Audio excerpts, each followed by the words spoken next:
बिस्मिल्लाहिर्रहमानिर्रहीम जी, अस्सलाम वालेकुम। दिस इज़ राना तजम्मुल और आप देख रहे हैं learning point channel.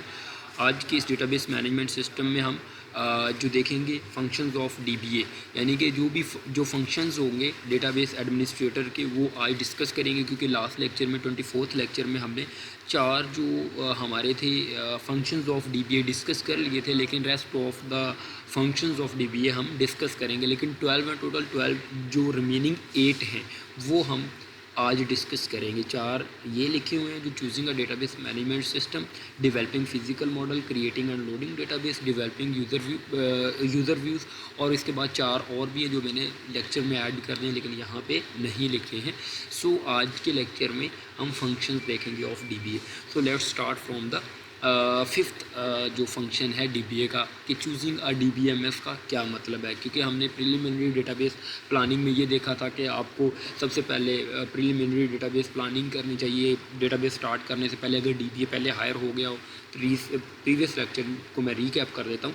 Identifying user requirement का मतलब होता है कि यूज़र से रिक्वायरमेंट को आइडेंटिफाई करना, गेट करना। Developing and maintaining data dictionary का मतलब ये होता है कि जितना भी डेटा है उसको एक डिक्शनरी में क्या करना, स्टोर करना। डेटा डिक्शनरी वो जगह होती है जहाँ पे डेटाबेस हम अपना डेटा को क्या करते हैं, स्टोर करते हैं बेसिकली। डिज़ाइनिंग लॉजिकल मॉडल जो है इसमें आता है बेसिकली कि हमारे पास जो भी डेटाबेस है उसका लॉजिकल मॉडल क्रिएट करना, जिसमें आप ER डायग्राम बनाते थे, एंटिटी रिलेशन डायग्राम या डेटा फ्लो डायग्राम्स बनाते हैं, वो बेसिकली बनाई जाती हैं। उसके बाद अब हम नेक्स्ट बात करते हैं चूजिंग DBMS, जो कि जिसको हम डिटेल में देखेंगे। जैसा कि ये देखें, ये DBA सबसे पहले हमने कल वाले लेक्चर में डिफाइन किया था। ये चार फंक्शंस कल वाले लेक्चर में हमने 24th लेक्चर में इस सीरीज़ के हमने देख लिए थे। So let's start from the choosing a database management system. हमने कहा था लॉजिकल मॉडल डिज़ाइन हो चुका है। जब लॉजिकल मॉडल डिज़ाइन हो चुका हो तो उसके बाद क्या करते हैं, हम DBMS चूज़ करते हैं। बेसिकली DBMS क्या होता है आपको ये पता होगा, आप सब्जेक्ट पढ़ रहे हैं। DBMS basically database management system होता है, एक ऐसा सिस्टम या एक टूल जो कि डेटाबेस को क्या करता है, मैनेज करता है। फॉर एग्जांपल क्या आप देख सकते हैं, जैसे कि हमारे पास MySQL है, MongoDB है, ये हमारे पास बेसिकली क्या है, DBMS हैं। ये हमारे पास टूल्स हैं जो कि डेटाबेस को मैनेज करते हैं। ठीक है, फॉर एग्जांपल आपके कंप्यूटर है ना, आपका कंप्यूटर हार्डवेयर है, उन सबको मैनेज कौन करता है, operating system. Basically operating system भी एक सॉफ्टवेयर है। इसी तरह DBMS बताते खुद कुछ नहीं है, डेटाबेस और DBMS में डिफरेंस है। डेटाबेस एक मतलब कि वो डेटा डिक्शनरी होती है, DBMS वो टूल होता है जो उस डेटा डिक्शनरी को क्या कर रहा होता है, मैनेज कर रहा होता है। सो चूजिंग अ DBMS का मतलब है कि वो कौन सा आप टूल को यूज़ करेंगे अपने डेटाबेस को मेंटेन करने के लिए। आया कि MySQL करेंगे या आप MongoDB करेंगे या अदर टाइप के आपके पास DBMS टूल्स होते हैं। So let's start the DBA choose a particular database management system. मतलब कि पर्टिकुलर DBA जो होगा, पर्सन जो DBA है वो एक DBMS को चूज़ करेगा on the base of logical data model. मतलब जो भी लॉजिकल डेटा मॉडल होगा उसको देखते हुए कि कौन सा DBMS मतलब कि कौन सा टूल बेस्ट परफॉर्म करेगा इस टाइप की डेटाबेस के लिए। ठीक है, the selected database management system, जो कि DBA सेलेक्ट करेगा, DBMS database management system should satisfy all requirement and constraint identify in the logical data model. मतलब कि जितनी भी रिक्वायरमेंट यूज़र ने दी होंगी, जो भी DBMS को चूज़ किया जाए वो उस रिक्वायरमेंट को मस्ट है कि फॉलो करता हो। ये DBA की रिस्पॉन्सिबिलिटी है इस चीज़ को इंश्योर करना कि जो वो DBMS चूज़ करने जा रहा है वो सारी की सारी रिक्वायरमेंट जो यूज़र की हैं उनको फुलफिल करता हो। उसके बाद डेवलपिंग फिजिकल मॉडल, फिर आप क्या करेंगे, उसका फिजिकल मॉडल डेवलप करेंगे। जैसे कि आप डिफरेंट टेबल्स बना लेते हैं, उसका रिलेशन फिजिकली यहाँ पे आके हमारे पास डेटाबेस को बनाया जाएगा, उनका मॉडल तैयार किया जाएगा।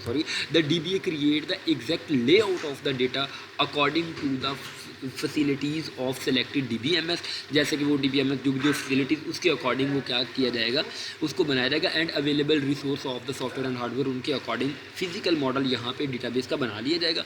फिर डेटाबेस को क्रिएट किया जाएगा और जितनी भी डेटाबेस है, जो पुरानी डेटाबेस होगी जिसको वो यूज़ कर रहे होंगे, ज़ाहिर है उस डेटाबेस को ज़ाया नहीं करना, फिर उसको लोड करेंगे। क्योंकि अगर तो वो सारी डेटाबेस जिसमें इनकी एंट्रीज पड़ी हुई हैं, जो पुराना सिस्टम है उसकी जो डेटा है, उसका डेटाबेस है, उसको भी लोड करना पड़ेगा। न्यू डेटाबेस क्रिएट करेंगे, पुरानी डेटाबेस को क्या करेंगे, लोड करेंगे। After developing physical model the DBA create the structure of database by using DBMS, right. He also loads the data into the database. जितना भी डेटा होगा उसको भी डेटाबेस में क्या करेगा, वो लोड करेगा। कौन करेगा? डेटाबेस एडमिनिस्ट्रेटर ये चीज़ को इंश्योर करेगा। डेवलपिंग यूज़र व्यूज़ का क्या मतलब है? फिर उसके बाद ये डेवलप करेगा user view. Any project is basically develop to serve the user, मतलब कि यूज़र को सर्व करने के लिए एक हम डेटाबेस बनाते हैं या प्रोजेक्ट बनाते हैं। DBA should guide the user about the functionality of database, मतलब कि डेवलपिंग यूज़र व्यू का मतलब ये है कि ऐसे जितने भी उसमें डेटाबेस में व्यू होंगे ये यूज़र्स को गाइड किया जाएगा कि ये मतलब कि हमारे पास डेटा अपने हमारे पास प्रोजेक्ट है, ये डेटाबेस है, इसको ऐसे यूज़ करना है, ये इसके व्यू हैं। अब एक एक्सपर्ट होगा उसका अलग व्यू होगा, जो बैकएंड पे काम करेगा, जो फ्रंट एंड पे काम करेगा पर्सन, जो कि नॉर्मल एक हाईली मतलब टेक्निकल पर्सन नहीं होता, उसको बताया जाएगा कि आप यहाँ पे सेलेक्ट करोगे, यहाँ पे आप इंटरव्यूज डालोगे, यहाँ पे सेव हो जाएगा। ठीक है, तो मतलब यूज़र के व्यूज़ डिफरेंट बनाए जाएंगे, मतलब जो नॉन टेक्निकल पर्सन होगा उसके लिए आसान सा व्यू बनाया जाएगा ताकि वो देख के उसको घबराए नहीं, ये ना हो कि वहाँ पर क्यूरीज लिखनी पड़े, इस तरह का सिस्टम नहीं होगा। If any request of the user is not satisfied DBA should justify it. अगर कोई भी मतलब कि रिक्वेस्ट हो वो जस्टिफाई इसमें ना की गई हो तो DBA को उसे जस्टिफाई करना चाहिए कि ये क्यों नहीं की, इसका क्या लैक है, क्यों ये अगर यूज़ करेंगे तो क्या प्रॉब्लम होगी। नेक्स्ट हमारे पास है writing and maintaining document, right. The document is very important when the project is reviewed और रिवाइज्ड। ठीक है, जब भी हमारे पास हम राइटिंग एंड मेंटेनिंग डॉक्यूमेंट करते हैं तो डॉक्यूमेंट में जो है प्रोजेक्ट रिव्यू किया जाता है और रिवाइज्ड किया जाता है। ये बहुत इंपॉर्टेंट होता है क्योंकि यूज़र का भी मतलब कि उसमें अमल दखल होता है और उसमें फिर जो प्रोग्रामर भी इन्वॉल्व होते हैं, क्योंकि कल को अगर किसी और एक्सपर्ट से वो चेंज करवाते हैं तो वो डॉक्यूमेंट को ही ज़ाहिर है वो रीड करेगा। It is normally maintained by a data dictionary.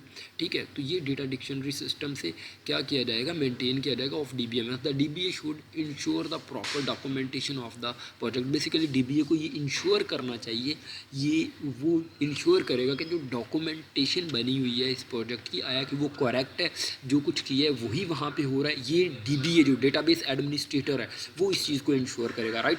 उसके बाद ट्रेनिंग द यूजर्स की अगर बात करें तो उसके बाद जब आपका प्रोजेक्ट बन जाता है the DBA should train the end user. जाहिर है उसको एंड यूज़र को क्या करना चाहिए? ट्रेन करना चाहिए। जब वो ट्रेन करेगा तो जाहिर है वो उस एप्लीकेशन को, उस प्रोजेक्ट को यूज़ कर पाएंगे। Application programmer and other users so that they may use the database efficiently. सारे जितने भी यूज़र होंगे इस प्रोजेक्ट के उनको क्या किया जाएगा? ट्रेन किया जाएगा। क्यों ट्रेन किया जाएगा? ताकि उन्होंने यूज़ करना है उस डेटाबेस को, ताकि वो इफेक्टिवली उसको क्या कर सकें? यूज़ कर सकें। अगर हम बात करते हैं हेल्पिंग द डेटाबेस यूजर्स, फिर उसके the database administrator help the database user by making sure that the data they require is available and assisting them on using correctly the system. मतलब फिर हेल्पिंग डेटाबेस यूज़र का मतलब है कि DBA की ही ये रिस्पॉन्सिबिलिटी हो कि उनको असिस्ट करें इस चीज़ पे कि आपका जो भी डेटा ये करेक्ट है और इस तरीके से आप इसको क्या करेंगे? यूज़ करेंगे।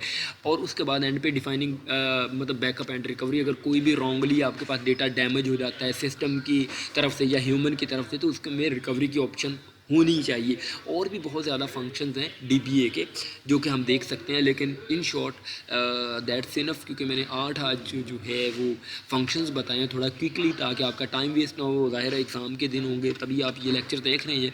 सो ये हमारे थे फंक्शंस ऑफ DBA। 4 मैंने पहले करवा दी थे। आप मेरा प्रीवियस लेक्चर और पूरी प्लेलिस्ट को भी आप फॉलो कर सकते हैं। मैं बहुत शॉर्टली और टू द पॉइंट पढ़ाता हूँ। अच्छा, अगर कोई भी आपका नेक्स्ट मेरा यही कॉपी किया, खैर उसको मैं नहीं जा रहा। अच्छा, नेक्स्ट अगर कोई भी आपकी असाइनमेंट वर्क हो, प्रेजेंटेशन हो, थीसिस राइटिंग या किसी भी किस्म का प्रोग्रामिंग के रिलेटेड यहाँ पे सब्जेक्ट्स लिखे हुए हैं, कंप्यूटर के रिलेटेड कोई भी सब्जेक्ट की असाइनमेंट हो, असेसमेंट हो, कोई भी वर्क हो, तो आप मेरे इस कॉन्टैक्ट नंबर पर रब्ता कर सकते हैं, मुझे व्हाट्सएप कर सकते हैं। I will response to you, right. तो आप असाइनमेंट लिखवा सकते हैं, इस तरह की कोई भी टास्क जो है वो परफॉर्म करवा सकते हैं। Thank you so much for watching this video. Please must subscribe this channel. Thank you. अल्लाह हाफिज़। Take care.